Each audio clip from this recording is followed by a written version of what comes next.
Business Essentials Podcast. Unlock your career.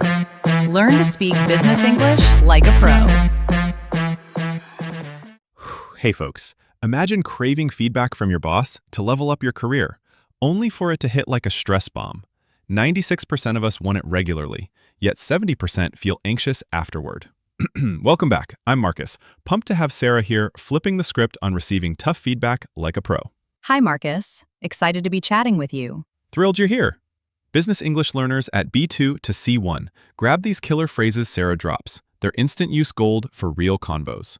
We'll decode the must-know language for handling criticism. Sounds perfect. Let's get into it. Right on. So Sarah, boss pulls you aside for that quick chat and drops criticism. What's the top blunder folks make right then? The biggest mistake is arguing point by point. Your boss says, "This report wasn't at the level we need." And immediately you're like, "But I did include the data. I spent hours on this. The problem was the marketing team didn't give me their numbers on time." So they go into defense mode right away? Exactly. And here's what's happening in your brain. The moment you hear criticism, your amygdala, which is basically your brain's alarm system, thinks you're in actual danger. Your heart rate can spike by 50%, which is the same stress response you'd get from public speaking or standing at the edge of a cliff. Wait, so your body thinks criticism is a physical threat? Your brain doesn't really know the difference. So when you're in that fight or flight mode, the part of your brain responsible for learning and reasoning, the prefrontal cortex, basically goes offline. You're trying to survive the conversation, not actually hear what your boss is saying. Okay, so that's the neuroscience. But give me a real example. What does this defensive reaction actually look like? All right, so imagine this. Your manager calls you into their office. They look serious and they say, "We need to talk about your presentation yesterday. You missed several key financial details and it wasn't at the level the executive team expects." And most people respond how? They immediately start defending. "I didn't have the final numbers from finance. I sent 3 emails asking for them. And besides, I thought we were just doing a preliminary overview, not the full financial breakdown." That sounds reasonable, though. They're explaining the context. But here's the problem. Your manager isn't hearing an explanation. They're hearing excuses. And when you argue point by point, the conversation turns into a debate instead of coaching. Research shows that employees who get defensive are perceived as less coachable, and managers actually give them less useful feedback in the future. So by defending yourself, you're closing the door to future help? Exactly. You're training your boss to give you less honest feedback because they know you'll just argue with them. Okay, so what should you do instead? Walk me through the right way to handle that same situation. So your boss says, "This presentation missed key financial details and wasn't at the level we need." Instead of defending, you take a breath and you say, "I hear that it didn't meet expectations. I want to understand exactly where the gaps were so I can fix this." So you're acknowledging the issue without attacking yourself. Right. And then you ask for specifics. "Can you walk me through which financial details were missing?" This does 2 things.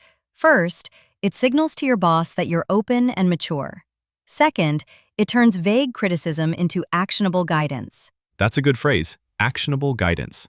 How would you use that in a real meeting? So in practice, you're always trying to convert feedback into something you can actually do. Vague feedback like, "Be more professional" or "Communicate better" doesn't help anyone.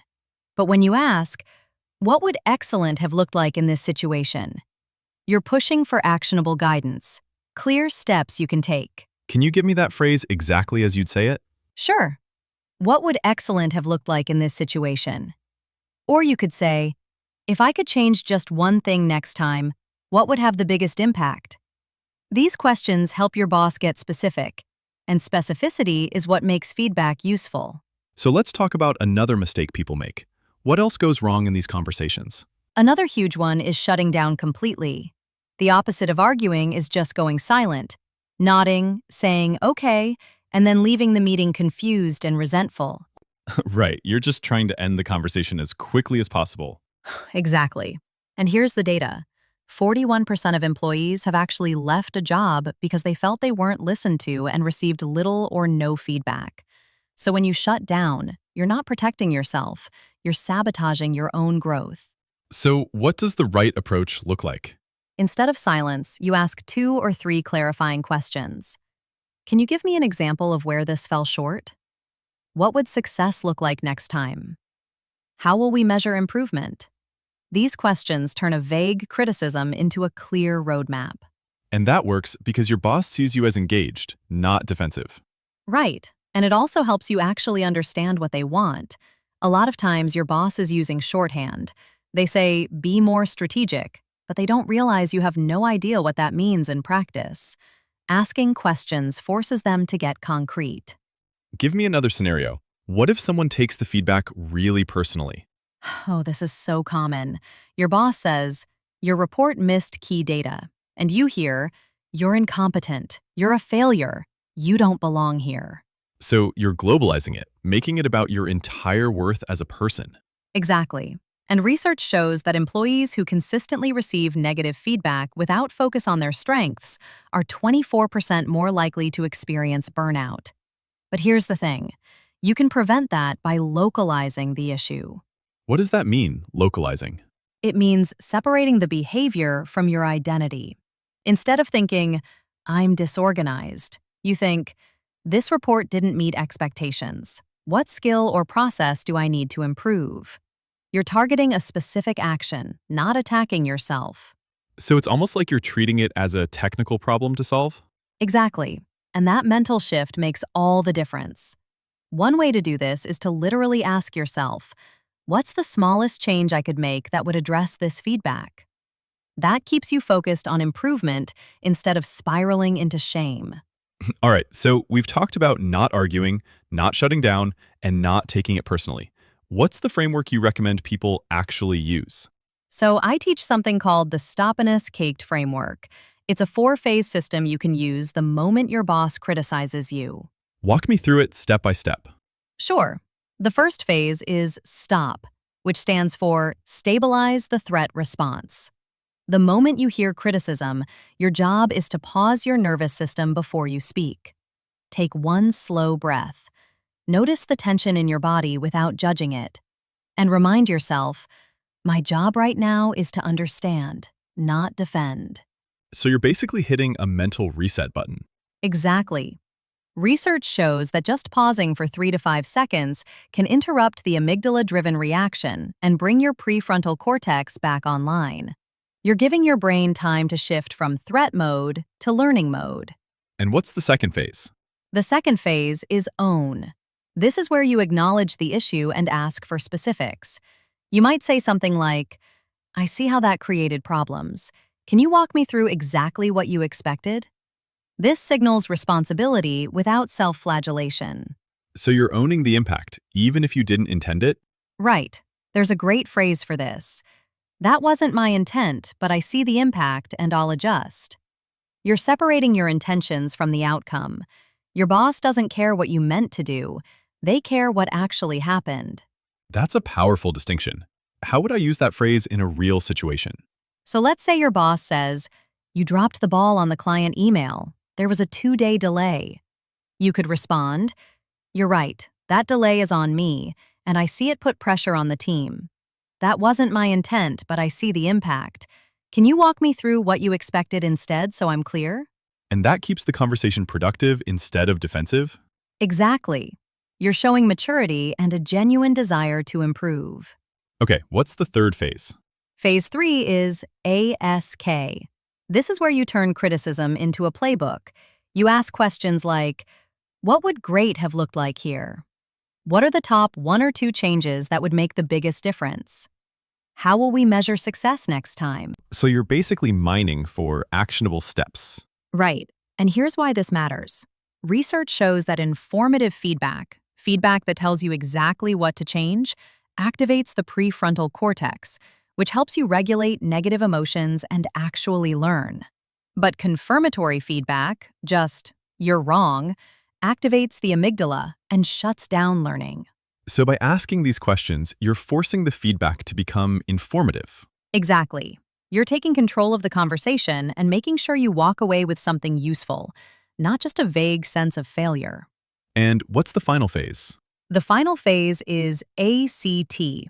Within 24 to 48 hours, you draft a short action plan, 3 to 5 bullet points, and you share it with your boss.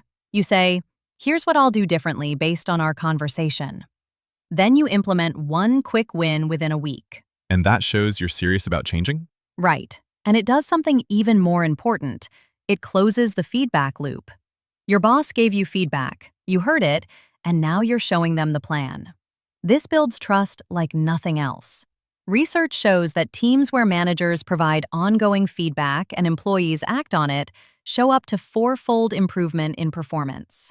So you're not just passively receiving feedback, you're actively partnering with your boss to improve. Exactly. And about a month later, you check in. How am I doing relative to the feedback you gave me? That question alone can change your entire trajectory. Give me one more example. What if someone's boss is just really harsh? Like they deliver feedback in a way that feels unfair or overly critical? Great question. So here's the thing. You can't control how your boss delivers feedback, but you can control how you receive it.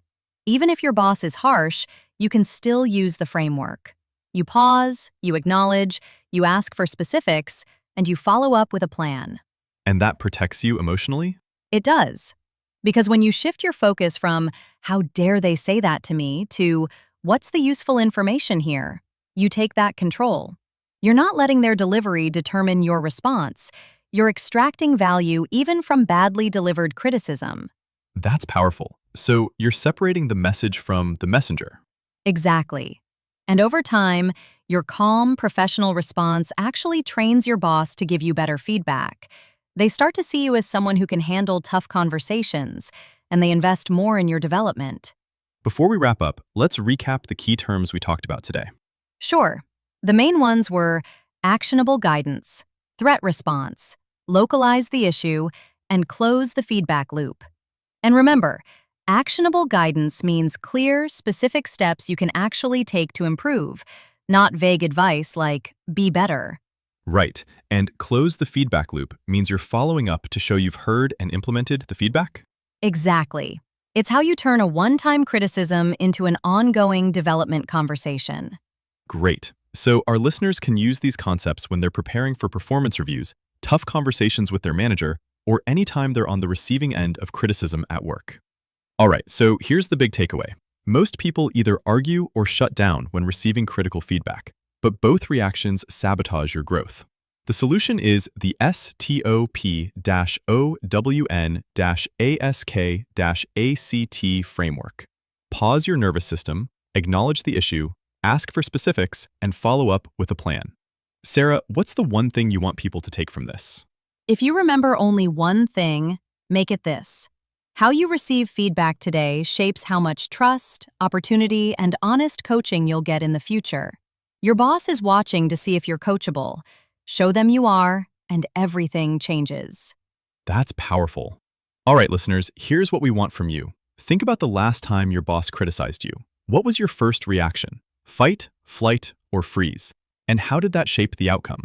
And if you try the S.T.O.P. Own Ask Act framework this week, come back and tell us what happened.